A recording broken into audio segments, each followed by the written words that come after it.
네. 이제 제가 울산예술학교회와 마지막 성경 한 권을 함께 살피고자 합니다. 요한계시록입니다. 이제는 우리가 헤어져야 할 시간입니다. 네, 이때 오면 꼭 그런 생각이 들죠. 드디어 산청을 떠날 때가 됐다 하는 때가 보통 이때입니다. 음, 요한계시록 내용은 뭘까 하는 것에 대한 여러 가지 생각들이 있습니다. 근데 저는 결국 영원한 만남을 위한 약속이라고 생각합니다. 이 땅에서 어떤 삶이든지 성실하게 살다가 우리가 어디에 이르자? 영원한 만남의 자리. 거기까지 이르자 하는 게 요한 계시록이다 하는 생각을 갖습니다. 밑에를 읽으실까요? 당시부터 그 후 교회가 지금까지 성령의 도우심으로 세상에서 이기다가 새 예루살렘 성에서 꼭 만나자는 예수님의 응원 편지. 자, 요한계시록을 어떻게 읽을 거냐는 걸 이야기 들었을 때 저는 노 목사님 맨 처음 이 표현이 상당히 일리 있다는 생각이 들었습니다. 마태복음, 마가복음, 누가복음에는요 다 종말장이 있어요.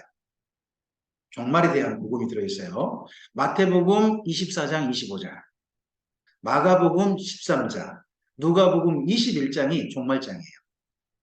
예수님의 종말을 이야기해요. 근데요, 요한복음에는 종말장이 없어요. 예수님 종말에 따로 취급하는 장이 없어요. 없어요? 왜 그러냐? 사도 요한은 종말기를 한 장으로 쓸 게 아니었다는 거예요. 사도 요한은 예수님의 재림을 몇 장을 썼다는 거예요? 22장. 그래서 요한계시록은 사실 요한복음 중에 종말복음이라는 거예요. 이 내용이 상당히 좀 일리가 있었어요. 그러다가 제가 수도권 강좌라는 강좌를 다녔었는데 그 강좌에서 요한계시록 설명하고 안내하고 난 다음에 이제 그때는 꼭 끝나고 난 다음에 서로 그 강좌에 대한 품평을 서로 좀 했었거든요. 근데 그때 그 강좌를 전체를 진행하도록 처음 진행 맡았던 목사님께서 남경 목사님인데요. 그분이 그런 이야기 하는 거예요. 요한계시록을 우리가 어떻게 읽어야 될까 할 때 요한계시록 복음으로 우리가 읽어야 한다고 배우지 않았냐. 그럼 복음이라면 요한계시록은 복된 소식, 기쁜 소식이라는 뜻 아닌가. 그러면 요한계시록을 읽고 나면 진짜로 제대로 읽었다면 복음을 들은 사람의 마음이어야 되지 않겠나. 기쁜 마음이 들어야 되지 않겠나. 하고 이야기를 하는 거예요. 왜요? 그때까지 저는요, 요한계시록을요, 열심히 이런 사건이 있습니다. 이런 사건이 있을 것입니다. 막 하다 보니까 제 딸이 그렇게 강좌를 들은 제 딸이 이렇게 말했거든요. 요한계시록 듣고 나니까 겁나요. 그러는 거예요. 저는 그때 제 딸에게 말했죠. 너 잘 들은 거다. 근데 제가 잘못 이해시켰다는 거죠. 그렇게 무시무시한 사건이 있을 건 사실이죠. 근데 그런 사건의 이야기를 듣고서도 성도에게는 그런 사건은 곧 올 거지만 성도는 그런 내일을 바라보면서 어떤 마음이 들어야 한다는 거예요? 기쁜 마음. 하나님 안에서 거기를 소망하는 마음이 들기를 원해서 쓰고 있는 편지가 뭐라는 거예요? 복음이라, 요한계시록 복음이라면 그런 마음이 들어야 한다는 거죠. 그래서 요한계시록은요, 이런 겁나는 사건이 있겠다 쓴 게 아니라 이런 겁나는 사건들이 있을 건 분명하지만 그때 성도는 하나님의 사람답게 산다면 반드시 하나님께 준비하신 새 예루살렘 성에 이를 겁니다는 응원 편지를 응원. 그런 입장에서 요한계시록을 읽어보시라는 거예요. 읽으셨으면 좋겠다는 거예요. 요한계시록을 읽고 난 다음에요, 겁나는 마음이 들지 말고요. 요한계시록 읽고 난 다음에 앞으로 무슨 일이 만나더라도 나는 성도다운 삶을 기쁘게 살겠다는 마음이 들어야 한다는 거죠. 그게 요한계시록을 제대로 읽은 게 아니겠나 하는 그 말씀을 듣고 난 다음에 그 다음에 제가 요한계시록을 설명하고 강좌하는 컨셉을 중요한 포인트를 거기에 두기 시작했어요. 여러 이런 사건이 있다라는 그런 것도 말하지만 그런 사건이 있다는 데 초점 두기보다는 결국 어디에 응원, 격려, 분명하게 보이는 우리의 목적지 이걸 볼 수 있도록 도와드려야 되겠다 하는 그런 마음. 그러면 그렇게 보인다면 오늘 그럼 우리 어떻게 살아야 돼? 오늘 그런 쪽에 초점을 맞추기 시작했습니다. 자, 요한계시록 읽을 때 그래서 몇 가지 우리가 좀 기본적인 마음 자세가 필요하다는 거예요. 1번 큰 제목 읽어주실까요? 요한계시록 1장 1절을 가보세요. 1장 1절. 네. 함께 읽어주시겠습니다. 예수 그리스도의 계시라. 이는 하나님이 그들에게 주사 반드시 속히 일어날 일들을 그 종들에게 보이시려고 그의 천사를 그 종 요한에게 보내어 알게 하신 것이라. 사도 요한이 먼저 알았어요. 사도 요한은 종이죠. 근데 종인 사도 요한이 누구에게? 종들에게 알게 하라는 거예요. 이 종들이 누굴까요? 14만 4천일까요? 그러면 신천지 가셔야 돼요. 여기 내용에서는 다르게 이야기해요. 맨 뒤로 가보세요. 요한계시록 22장 갑니다. 요한계시록 22장, 네, 16절을 가보세요. 16절. 읽어주실까요? 나 예수는 교회들을 위하여 대사자를 보내어 이것들을 너희에게 증언하였노라. 나는 다윗의 뿌리요 자손이니 곧 강량한 새벽별이라 하시더라. 1장 1절에 나오는 그 종들이 여기 요한계시록 22장을 보니까 누구예요? 교회들이에요. 그럼 교회를 누구라고 부르는 거예요? 종이라고 부르는 거죠. 그럼 종은 어떤 때 종이라고 부르는 거예요? 일을 맡았을 때 종이라고 하는 거예요. 우리의 신분에 대해서요, 우리의 정체성에 대해 성경은 몇 가지 표현을 써요. 하나는요, 우리가 예수님 안에서 거룩한 하나님의 성전이 되었다 할 때 뭐라고 해요? 교회라고 해요. 교회. 그리고 우리가 예수님을 말미암아 하나님 안에서 새로운 신분을 갖게 되죠. 그런데 뭐라고 쓰나요? 자녀라고 해요. 자녀라는 표현을 써요. 그리고 이 땅에 있는 사람들과 구별되죠. 그럴 때 뭐라고 써요? 성도라고 써요. 성도라고 써요. 주님의 일을 맡았을 때는 뭐라고 써요? 종이라고 써요. 종이라고 써요. 주님의 일을 함께 할 때는 뭐라고 써요? 동역자라고 써요. 신약성경 곳곳에 표현들이 몇 개 나와요. 그리고 뿐만 아니라 이러한 주님의 일을 배우는 사람으로 존재하죠. 배워가야 되잖아요. 그때 뭐라고 쓰나요? 제자라고 써요. 이 모든 게 우리의 정체성이에요. 우리 정체성이 나타내는 표현인데 요한계시록 교회의 정체성 중에 요한계시록을 왜 쓴 거예요? 교회답게 일하라는 거예요. 그럼 요한계시록을 읽고 난 다음에 우리한테 뭐가 보여야 될까요? 뭐가 보이는가? 조금 좀 피식하신 분들은 옛날 어떤 광고가 떠오른 거고 63빌딩에서 행글라이 탁 하고 내려온 그거 쳐다보면서 밑에서 어떤 사람이 부르죠. 뭐가 보이는가? 딱 불렀던 거 있었는데 우리에게는 요한계시록 읽고 나면 뭐가 보여야 될까요? 우리가 해야 될 일이 보여야 돼요. 요한계시록 읽고 나면 뭐가 보여야 한다고요? 내가 해야 할 일. 내가 주님 안에서 해야 할 일이 보여야 한다. 그게 종으로서 해야 할 일이에요. 2번 제목 읽어주십니다. 네, 요한은 자기가 보고 들은 것을 씁니다. 여러분, 요한계시록을 읽으실 때 한 가지 유대인들의 독특한 표현 방법 한 가지를 이해하시면 좋습니다. 유대인들은요, 매표 표현법이라는 걸 씁니다. 여러분, 시가서 그러면 뭐가 떠오르세요? 시가서. 욥기, 시편, 잠언, 전도서, 아가서를 가리켜 시가서라고 해요. 근데 시가서를요, 한 권으로 이야기해버려요. 한 권을 가리켜 해버리면 시가서가 돼버려요. 그럼 뭘까요? 시편에. 이러면 시가서 전체를 말하는 거예요. 구약 성경 39권이잖아요. 39권 아니에요? 39권을요, 하나로 이야기해버려요. 뭐라고 그럴까요? 모세의 글에 이렇게 표현할 거예요.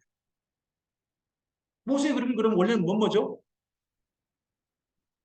창세기, 출애굽기, 레위기, 민수기, 신명기, 여호수아잖아요. 신명기까지잖아요. 근데 선지서에 있는 표현을 쓰면서 모세의 글에 이래버리는 거예요. 그건 뭔 말이죠? 구약 성경의 대표가 뭐라는 거죠? 모세 오경이라는 뜻이에요. 그 다음에 성막 있죠. 성막을 뭐라고 부르느냐? 증거막, 증거장막이라고 불러요. 왜 그러죠? 회막이란 말도 있고 성막이란 말도 있고 장막이란 말도 있는데 증거막, 증거장막이란 말도 구약 성경에 써요. 왜 그러는 거예요? 왜? 성막에 있는 여러 성물들 가운데요. 대표가요. 하나님께서 직접 쓰신 증거판이에요. 십계명의 돌판 있잖아요. 그 돌판은 누가 만들었죠? 모세가 만들었죠. 근데 글을 새기신 분은 누구예요? 성막에 있는 모든 것들을 다 사람들이 만들었어요. 근데 유일하게 하나님이 직접 개입하신 성물이 하나 있는 거죠. 그게 뭐예요? 십계명의 돌판이에요. 그 돌판을 가장 깊숙한 곳에 안치하죠. 그걸 담는 그릇을 보고 뭐라고 불러요? 법궤라고 부르죠. 법궤. 그 법궤 뚜껑 닫죠. 뚜껑을 뭐라고 불러요? 속죄소, 시은소, 시은좌, 은혜의 보좌 이런 표현을 다 써요. 그 중심에 뭐가 있는 거죠? 십계명의 돌판이 들어있어요. 그래서 십계명의 돌판이 모든 성막을 대표해요. 그것도 십계명의 돌판이 한 게 아니에요. 그 안에 쓰여진 글이 대표인 거예요. 그 글을 뭐라고 해요? 증거. 그러다 보니까 성막을 뭐라고 표현한다고요? 증거막, 증거 대표를 한 거죠. 여러분 이 예배당 건물의 대표는 뭘까요?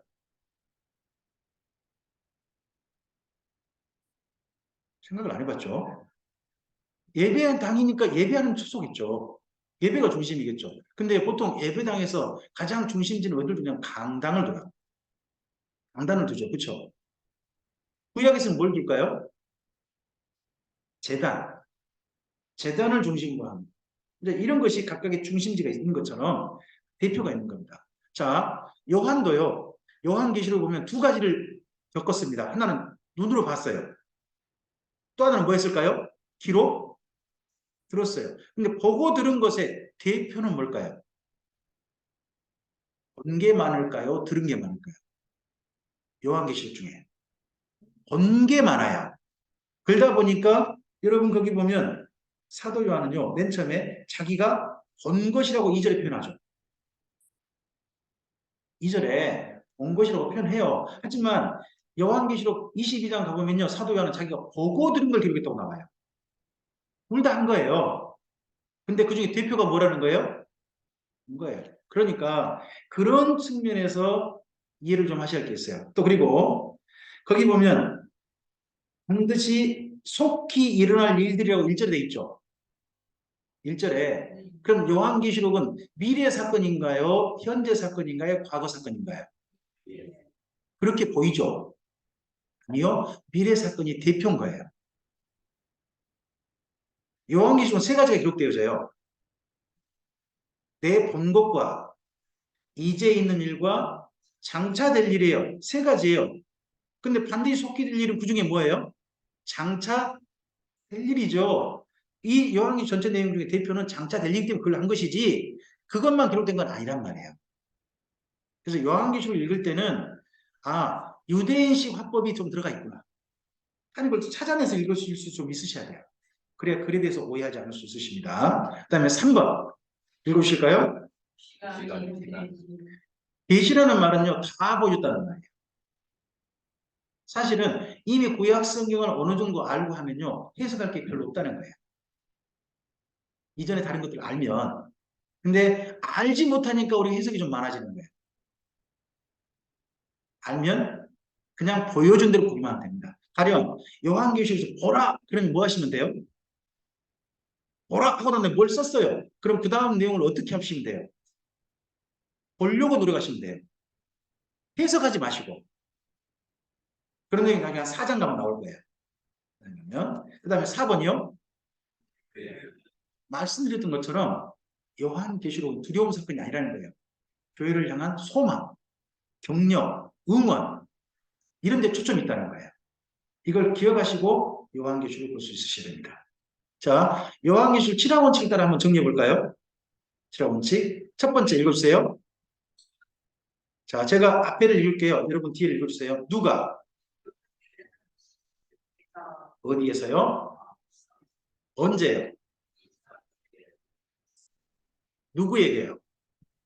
2차 박해 도미티아누스 황제 때 잠깐만요. 네. 그 다음에 무엇을요? 어떻게 해요? 왜요? 복음서라는 거예요. 복음서. 자, 3절을 가세요. 1장 3절 읽어주실까요? 이 예언의 말씀을 읽는 자와 듣는 자와 그 가운데 기록한 것을 지키는 자는 복이 있나니 때가 가까움이라 합니다. 여러분, 이번 개역 개정에서는 개역 한글의 그 표현의 일부를 아, 많은 분들이 오해하다 보니까 원래 원어에 맞지 않게 번역을 했어요. 뭐냐 그러면요, 읽는 자가 단수로 돼 있어요. 언어에. 듣는 자는 복수로 돼 있습니다. 그리고 기록한 것을 지키는 자도요, 복수로 돼 있어요. 복수로. 근데 이번 개역개정판 표현 보면 어떻게 되세요? 단수처럼 보이잖아요. 그렇지 않아요. 읽는 자는 뭐라고요? 한수. 그럼 몇 사람이 읽어요? 그럼 요한계시록 몇 사람이 읽을 수 있죠? 그럼 누가 읽을 수 있어요? 1절에 계시받은 자. 그 계시받은 자는 누구예요? 이만희. 제가 실제 신천지 강사 가르친 대로 여러분한테 말씀드린 거예요. 왜요? 읽는 자가 여기 분명히 뭘로 돼 있어요? 한수로 돼 있거든요. 나머지는 들어야 한다는 거죠. 그러니까 요한계시를 읽어줄 수 있는 사람은 제대로 읽을 사람은 몇 사람밖에 없다. 그렇게 그들 나름대로 이야기 일리 있어 보이잖아요. 근데 왜 그러냐는 거예요. 왜 여기 읽는 자가 단술까 진짜? 나머지는 듣고요. 왜냐? 그 당시 사도 요한이 편지를 보내잖아요. 그럼 교회마다 편지가 여러 번일까요? 편지 필사는 한 번일까요? 그럼 모임 공동체 중에 드디어 예배가 시작됐어요. 예배가 시작되어지면 지금처럼 설교자가 나와 설교를 한 게 아니라 설교를 대부분 할 수 없는 교회들은 어떻게 할까요? 편지 중 하나를 꺼내가지고 읽는 거예요. 한 사람이. 그럼 나머지 성도들은요? 설교하죠. 그럼 읽는 자와 듣는 자 그 말씀 듣고 난 다음에 어떻게 하셔야 돼요? 삶이 나와 지켜야죠. 그러다 보니까 읽는 자가 한 사람인 거예요. 쉽게 말하면 예배 시간에 읽을 수 있는 순서 맡은 대표자 있잖아요. 그러다 보니까 읽는 자가 한 사람인 거지 읽을 수 있는 사람이 한 사람인 것은 아니에요. 이 전통이 어디서부터 온 거라고요? 이게 신명기 31장 9절 13절 있죠. 7년 하면 주막절 있잖아요. 이스라엘 민족이 다 모였을 때 성경을 어떻게 해주라고 해요? 낭독해주고 그들은 배우라 그러잖아요. 낭독할 때 몇 사람이 낭독할까요? 한 사람이 낭독, 나머지는 들어야죠.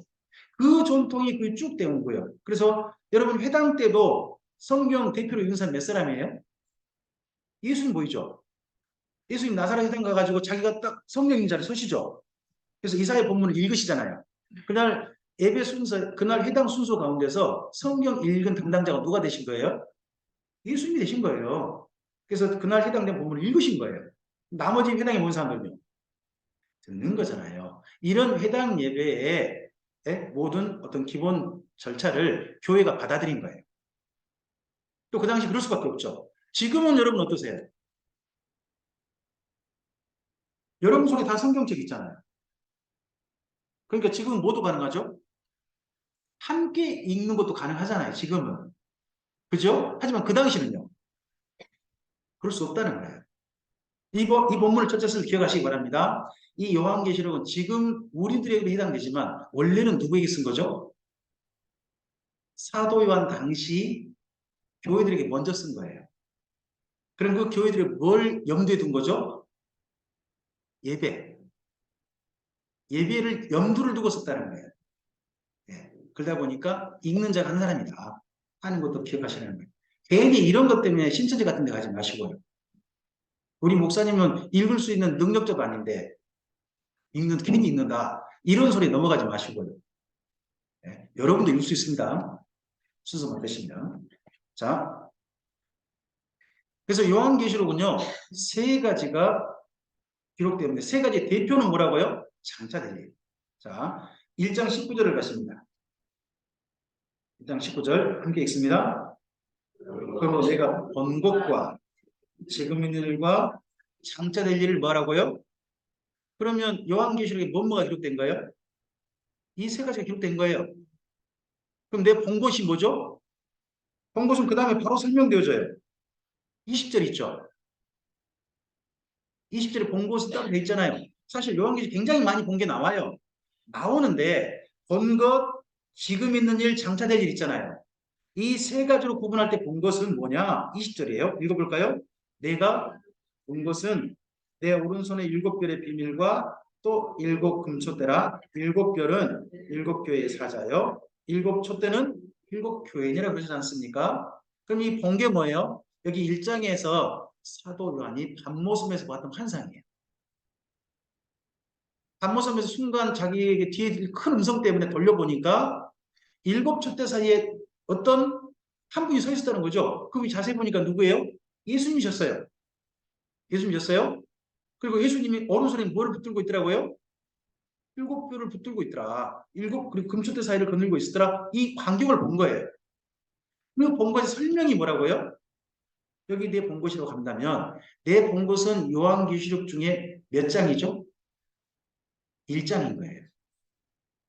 1장. 그럼 이제 있는 일이 뭐죠?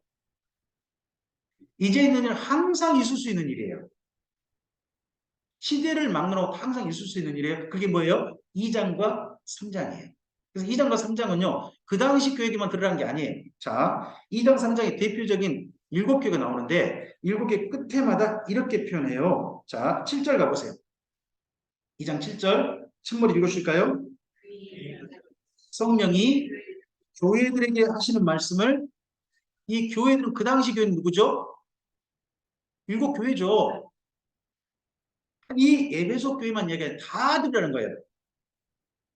이 이후 요한계시를 읽을 수 있는 귀 있는 자는 알아듣는 사람들은 7개를 다 제대로 다 들어보라는 거예요.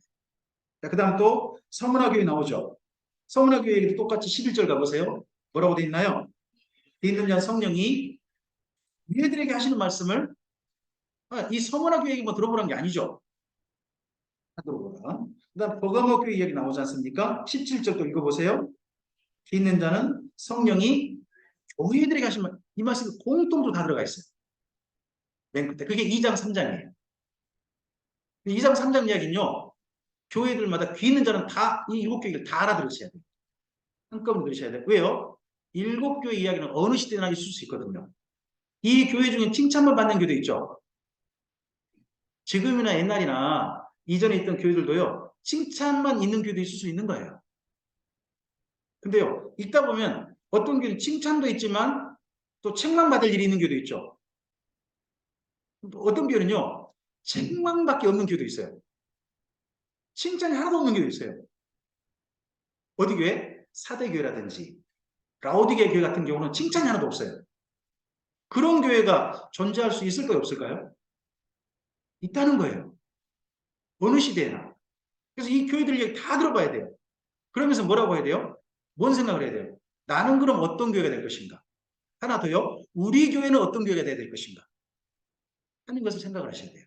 그게 2장, 3장을 읽는 거예요. 그리고 2장, 3장의 특징이 뭐냐? 다 주님의 심판 앞에 세우는 거예요. 교회를 믿음 앞에 세우는 게 아니라 심판대 앞에 세우는 거예요. 너 이 모양 이꼴 가지고 심판대 앞에 서면 칭찬 받겠냐? 하는 이야기가 있는 거예요. 자, 그리고 나서 4장, 5장은요. 4장, 5장은 장차될 일을 보러 하늘에 올라가고 장차될 일이 되기 시작하기 전이에요. 자, 근데 4장의 1절을 보실까요? 4장 1절 읽어보죠. 2일 후에 내가 보니 하늘에 열린 문이 있는데 내가 들은 바 처음에 내게 말하던 나팔소리 같은 그 음성이 이르되 이리로 올라오라. 이후에 마땅히 일어날 일들을 내가 내게 보이리라. 이후에 마땅히 일어날 일이란 뭐예요? 장차 될 일. 장차 될 일은 그럼 아직 2장, 3장에선 1장부터 3장까지 이야기하지 않았다는 이야기예요. 이제 언제 시작하는 거예요? 4장에서 이제 들어볼 기회가 있는 거예요. 그래서 특별히 사도 요한을 어디로 오라? 하나님 보좌 앞으로 데려가는 거예요. 그래서 2장, 3장 보좌에서 먼저 보좌 주변을 보게 되고 5장에서는 장차될 한 책에 쓰인 게 뭐예요? 두루마리에. 근데 두루마리를 누가 가지시더라? 하나님 손에 있는 것을 예, 어린 양이신 예수님이 가지시더라. 그래서 장차들을 누가 이 앞으로 펼치신다. 예수님이 펼치시더라는 내용이 6장부터 출발하는 거죠. 그러면 장차 될 일은 사실 6장부터 출발하는 거예요. 뭐 하셔야? 예수님의 손에 펼쳐지셔요. 그래야 시작되는 거예요. 그래서 여러분 그 책에 인을 떼실 때 특징이 하나 나와요. 6장부터 가보시면요. 6장 1절 첫머리 봐보세요. 내가 봄에 어린 양이 7인 중에 하나를 그 다음 뭐라고 표현되어 있나요? 떼는 데가 아니고 존칭어로 돼 있죠. 그 다음에 3절 보세요. 어떻게 돼 있나요? 둘째 인을 떼실 때에 그 다음에 5번이요. 5절요. 셋째 인을 그 다음에 7절요. 넷째 인을 떼실 때에 9절요. 다섯째 인을 떼실 때에 그리고 12절요. 내가 보니 여섯째 인을 떼실 때에 계속 존칭어를 쓰고 있죠. 성경 속에서 존칭어를 쓴 대상이 누구예요? 일관되게 하나님께만 존칭어를 쓰게 되어 있습니다. 천사는 존칭어 써주나요? 안 써주나요? 안 써줍니다. 하나님께만 존칭어를 써줍니다. 그러면 이 어린 양으로 표현된 이분이 누구시라는 거죠? 하나님이신 예수님이란 말씀이죠. 그분이 떼신 겁니다. 그럼 떼실 때는 예수님께서는 거기 속에 나타날까요? 떼고 계실까요? 떼고 계신 겁니다. 그러니까 떼실 때 흰 말이 나오건 붉은 말이 나오건 예수님은 등장하지 않습니다. 이해하시기 바랍니다. 예수님 그때 뭐하고 계신다? 떼고만 계십니다. 그럼 그 안에 등장한 흰 말은요?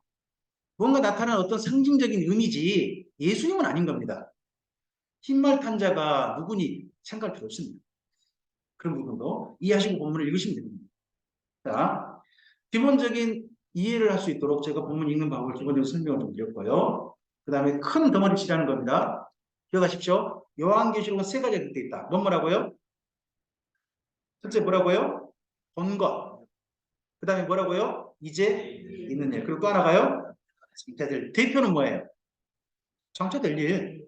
장차될 일이지만 1장부터가 필요합니다.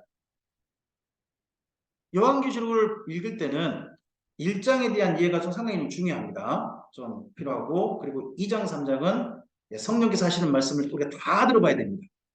7개 이야기를 다 들어봐야 되고 장차될 일은 7인, 7나팔, 그리고 중간에 역사 회복, 7대접과 2심판 내용으로 내용이 이어지게 됩니다. 자, 이 중에서 우리 1장 들어가기 전에 여기까지 좀 구약 성경 여기까지 좀 살펴보셔야 되겠습니다. 자, 3장에서 창세기 3장에서 이런 말씀 있죠. 함께 읽으실까요?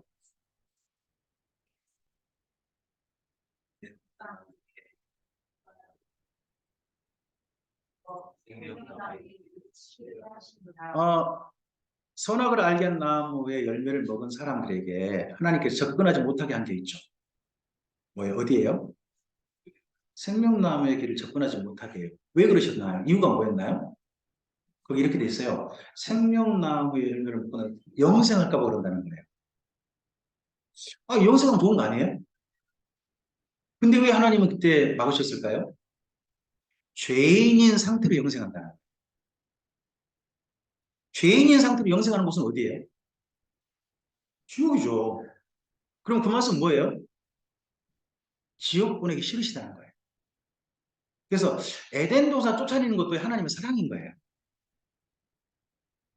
그걸 꼭 볼로만 생각하지 마세요. 하나님의 볼 속에도요, 그 모든 사람들 향한 뭐가 담겨 있는 거예요? 사랑이 담겨 있는 거예요. 근데 이 원래는 생명나무 열매를 사람들에게 주신 선물이었죠. 선물이잖아요. 그럼 결국은 하나님께 주신 것이니 그건 사람들이 경험해 보기를 원하시는 거예요. 맛보기를 원하시는 거죠. 자, 그다음으로 난 다음에 사람들은 어떻게 되나요?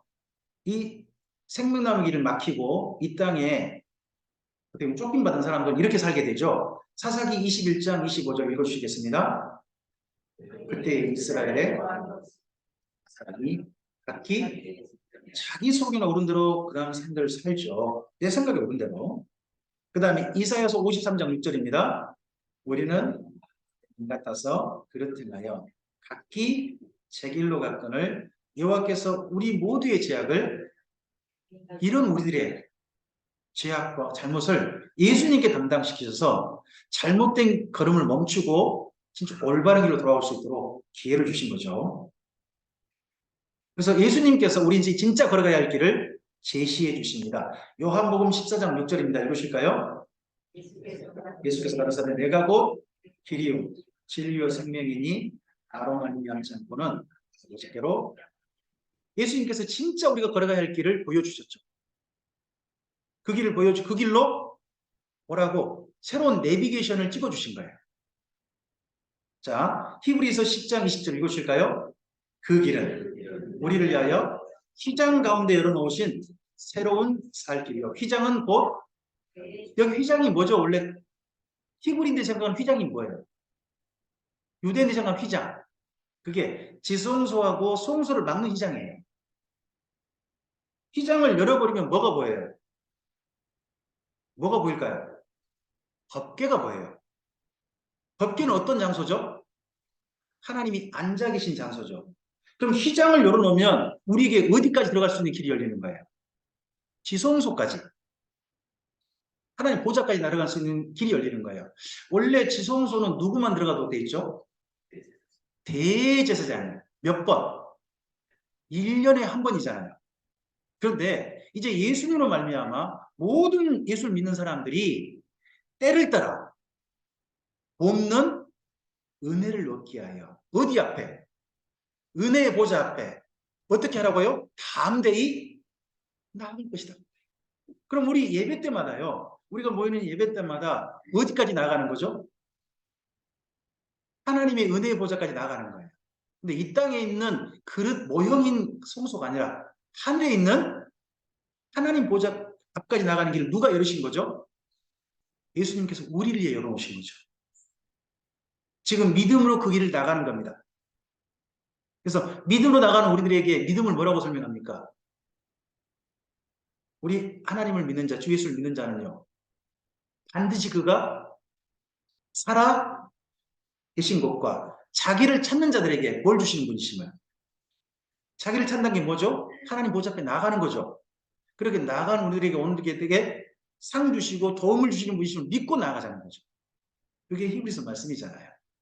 이런 새로운 살 길을 예수님 안에서 열어주십니다. 그래서 그런 우리들의 삶을 이렇게 베드로는 이렇게 표현하죠. 읽으실까요?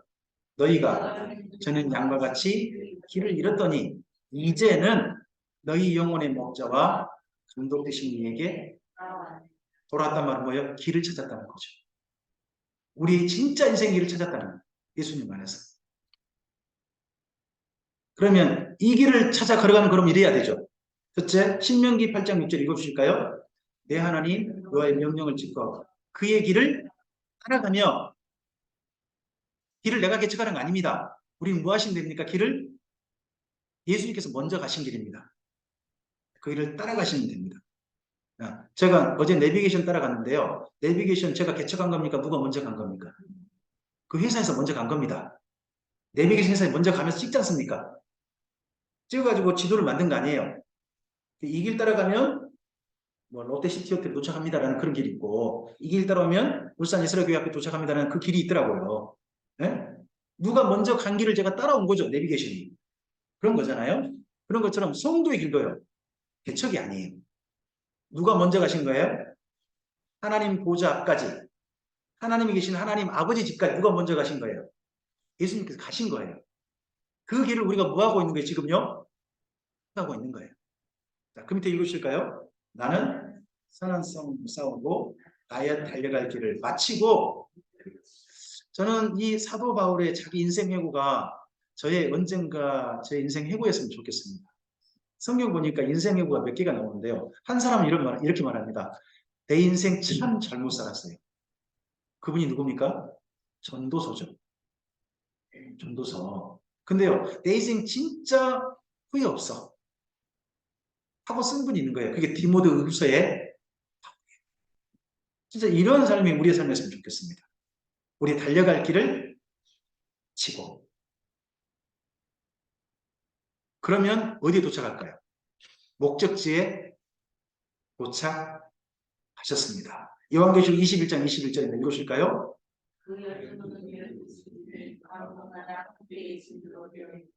성의 길은 붉은 의리 같은 증거입니다.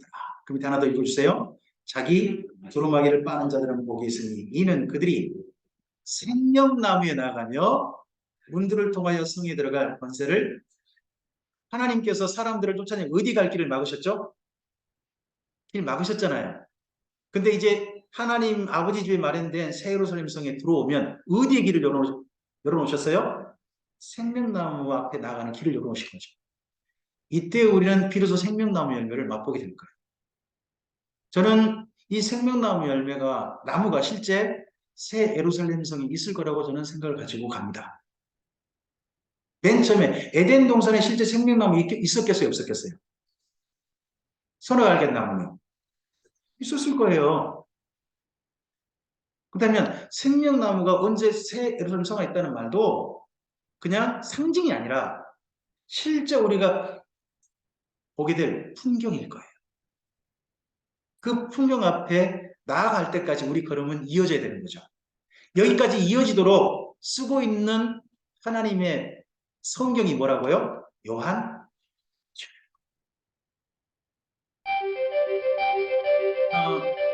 요한계시록의 배경을 하나 이해하셔야 됩니다. 요한계시록은요, 엄청나게 많은 지역을 대상으로 하지 않습니다. 딱 한 지역입니다. 여기만 박해를 받았습니다. 여러분 헬라에 고린도가 있고 뭐 데살로니가 교회가 있고 빌립보 교회, 베레아 교회 있잖아요. 이런 교회들은 박해받지 않았습니다. 시리아의 안디옥 교회 있잖아요. 박해받지 않았습니다. 갈라디아 지역에 수많은 교회들 있죠. 거기도 박해받지 않았습니다. 오직 어디만 박해를 받았느냐? 아시아에 있는 교회들만 박해를 받았습니다. 7년이죠. 근데 7년 동안 사실 이 2차 박해 동안요. 사람이 거의 죽지 않았습니다. 7년 동안 실제 로마 박해는 뭐 한 거냐? 두려워 떨기만 했습니다. 황제가 자기들을 죽일까봐. 몇 사람 안 죽었어요. 로마에 있는 한 몇 사람 죽고요. 사도 요한도요. 밤모섬에 유비됐다가 살아나왔어요. 살아나와서요. 요한은 그 이후 살겠고요. 요한의 무덤은요. 밤모섬에 있지 않습니다. 요한의 무덤은 예배소에 있습니다. 풀려 나와서 에베소에 다시 사역을 했고요. 에베소에서 생을 마감했습니다. 그리고 그의 무덤 위에 지금 현재 에베소에 가보면 그 위에 기념교를 지은 겁니다. 큰 언덕에다가 기념교 지어서 있습니다. 가보면 사도의 무덤터가 있어요. 실제. 그래서 아시아 지역만을 대상합니다. 그러다 보니까 아시아 지역에 있는 대표적인 교회가 7교회인 거예요. 어디요? 에서버두 사빌라. 이 7교회인 거예요. 그게 편집을 한 겁니다. 자, 2차 박해지 파란색 안 있죠? 파란색 틀 안에 여기 있거든요. 90년에서 96년 정도고요. 로마 황제는 도미티아누스예요. 이때 순교자는 로마의 클레멘트 한 사람밖에 없어요. 공식 기록에 하면 한 사람밖에 없어요. 죽은 사람이 없어요. 교회가 무서워 떨기만 한 거죠. 한 7년 동안. 근데 주로 떨었던 지역이 어디라고요? 예, 소아시아 지역. 보이는가요? 로마와 소아시아 지역. 거의 죽지 않았습니다. 왜 그랬을까?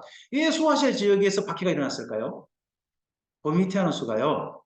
자기는 신이라고 그러면서요. 자기를 숭배하라고 에베소에다가 신전을 만든 거예요.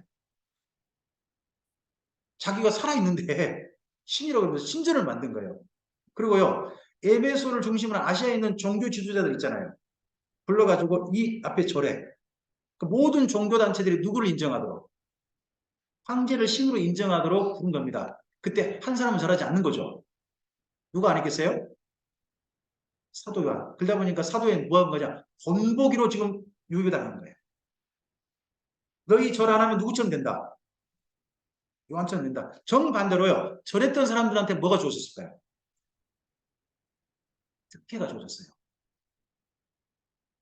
황제가 이 사람들한테 거기 아시아에서 모든 경제 생활을 누릴 수 있도록 모든 표를 줬어요. 그게 뭐예요? 그 그림자가 돼요. 여러분 666표 있죠? 13장에 666표 있잖아요. 그 당시 도미티아누스가 에베소하고 그 아시아 지역에 있는 종교 지도를 줬던 실제 특혜 중에 하나였어요. 저를 하면 그 사람한테 뭐 해준 거예요? 생활을 보장해 준 거죠. 실제 이게 나중에 그림자가 되는 거예요. 자, 에베소의 여기가 도미티아누스 황제의 에베소에는 순례 실제 지금 신전입니다. 남아 있어요. 가면 여기가 카르도란 길이거든요. 언덕에서부터 아래로 쭉 돼 있어요. 근데 맨 언덕 꼭대기에 이 숭배 신전 터가 남아 있어요. 지금도요. 근데 여기를 주로 안 보고 바로 내려가 버려요. 요한계시록 읽으시려면 나중에 여기 에베소 성지순례 갔을 때 카르도라고 소개할 겁니다. 황제가 왔던 길입니다. 라고 소개할 거예요. 지금 언덕 맨 꼭대기에서 출발을 해요. 그때 바로 저 아래, 보통 어딜 찾냐 그러면 두란노 소문이 어디래? 속전을 막 달려가 버려요. 그러지 마시고 맨 처음 딱 출발할 때 언덕에 출발하는데 거기에 도미티아노스 황제 숭배 신전 미터가 있어요. 거기를 꼭 보고 오셔야 됩니다. 여기. 왜? 여기 때문에 요한계시록이 쓰였거든요. 여기 때문에 실제 사건이란 말이에요. 자, 그러다 보니까요. 생각해 보세요. 여기 아시아 지역에 있는 성도들, 교회 지도자들은 누구만 보면 겁이 날까요? 누가 제일 겁날까요? 누구를 만날까 봐. 로마 황제겠죠. 로마 황제 보면 자기한테 뭐 하는 거예요? 뭐 이런가요? 손가락 딱 밑으로 내리면 뭐 하는 거예요? 죽어라. 또는 손수건 들고 있다가 휘딱 던지면 뭐 하는 거예요? 죽어라. 그런 거잖아요. 황제를 만나면 제일 겁나는 거예요. 근데 1장에서 예수님 모습이 누구 모습보다 더 엄청난 모습으로 등장해요? 황제와 비교되는 모습인 거예요. 이 땅에 도미티아누스 황제가 뭐 황제라고? 실제 그건 아무것도 아니야. 누가 진짜 황제시라고요? 만왕의 왕이신 예수님이 진짜 황제시라고요. 진짜 생사의 여탈권은 누가 지고 계신다고요? 예수님이 로마 황제가 아무리 원해도 누가 원치 않으시면 예수님이 원치 않으시면 그 이루어지지 않는다고 하는 모습을 보여주시면서 교회들에게 사도 요한을 통해서 예수님이 뭐라고 말씀해요? 첫 일성이 뭐예요? 첫 마디가 두려워하지. 이때 이 도미티아누스 황제 숭배전 신전에 끌려가는 교회 지도자들 절하라 하고 끌려간 지도자들 겁이 났을까요? 아니면 당당했을까요? 여러분이 끌려간다고 생각해봐요. 우리나라의 대표적인 순교자분 중에 주기철 목사님 계시죠. 이분이 일제에서 고문을 심각하게 당하셨죠. 1차 고문 당하시고 난 다음에 유족에 의한 이야기예요. 1차 고문 당하시고 2차 다시 끌려가셨어요. 2차 끌려갈 때요. 호방에서 일본 순사들이 오길 기다리셨는데 유족들의 전원입니다. 호방에서 그대로 앉은 상태로 소변을 보셨대요. 왜 그러셨겠어요? 그래도 굽히지 않고 그렇게 겁나는데도 가셔서 신앙을 끝까지 지키시고 순교하셨던 분이 주기철 목사님이신 거죠.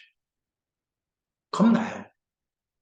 난 거예요. 그런 사람한테 예수님이 그래서 겁난 줄 아니까 이야기하시는 거예요. 뭐 하지 말라고요?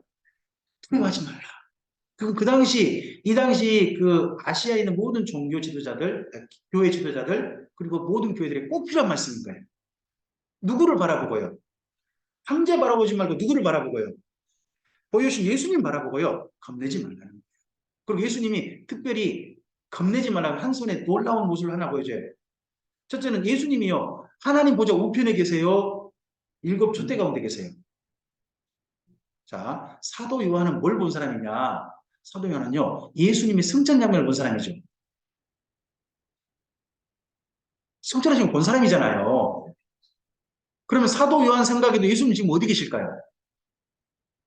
하나님 보좌 우편에 앉아 계신 것 같잖아요. 근데 그 예수님 지금 어디 와 계시더라고요? 우편에 계신 게 아니라 지금 어디 와 계시더라?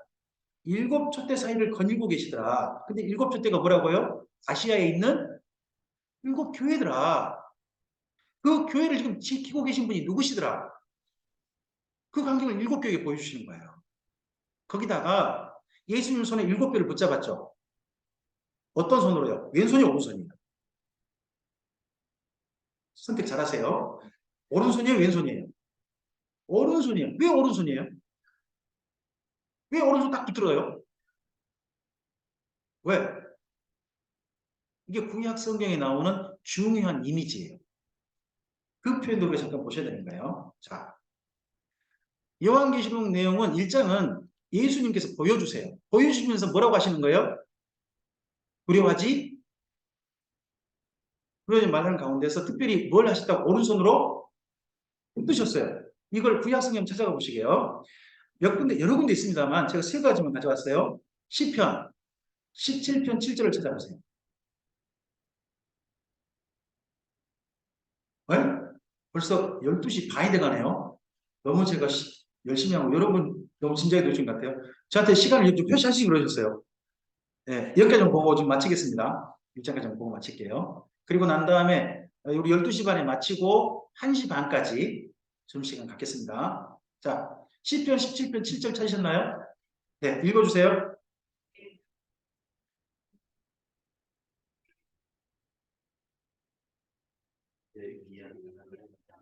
네, 네, 잘 읽어주셨는데요. 다시 한 번만 좀 읽어주실래요? 서로 마음을 합치셔가지고 한 소리로 크게 좀 읽어주시면 좋겠어요. 자, 읽어주세요.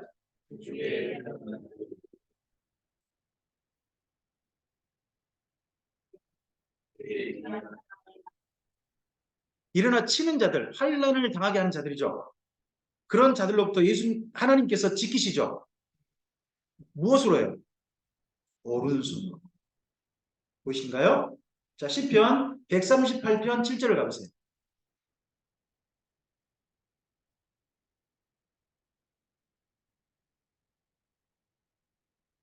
하셨으면 또 함께 읽어주세요. 읽을까요? 내가 환난 중에 다닐지라도 주께서 나를 살아나게 하시고 주의 손을 펴사 내 원수들의 분노를 막으시며 주의 오른손이 나를 어디를 다닐지라도 환난을 다닐지라도 환난 중에 다닐지라도 주님께서 어떤 손으로 이게 구약 성경의 이미지를 지금 어디에 가져온 거예요? 요한계시록에 그대로 가져온 거예요. 그 교회들에게 지금 이야기하고 있는 거죠. 7별이 누구죠?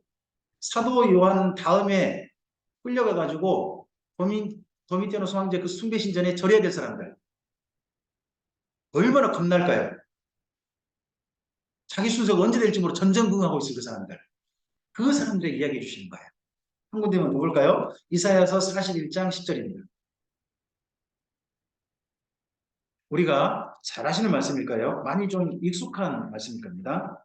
41장 네, 10절 말씀 하셨나요? 네, 함께 읽을까요?